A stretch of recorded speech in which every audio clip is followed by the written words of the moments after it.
just as you said, recently mortgage rate at 7.2%.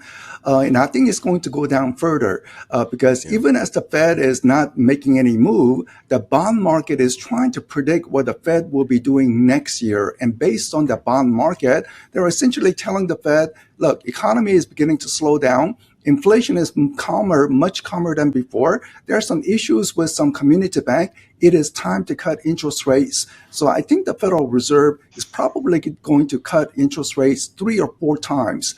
The bond market is anticipating that move and has pivoted already. Consequently, mortgage rate approaching 7%. Now, let's remember, consumers have new reference point.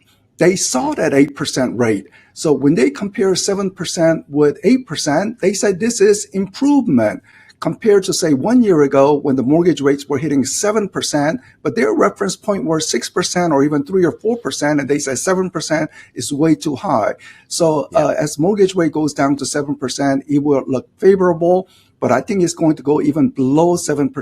6.5% in spring, I think that's a distinct possibility. For sure. And, when people are looking at 3%, when it went to 7, it kind of shocks them. Similarly, when it gets to 8 and it comes down to 6, it feels like a discount. And that's what we're talking about. And, we've been researching together for a long time. I have a program we've built for agents, which is actually launching today, called our Do It Now campaign, which is a heavy emphasis on the pent-up desire for sellers to move. We've just had a lot of people not move.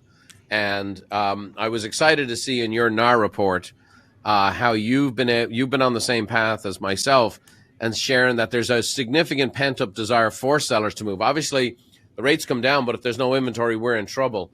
So maybe you can speak to it as well. I was excited to see this because this is what our research has shown. There's a lot of people who want to move.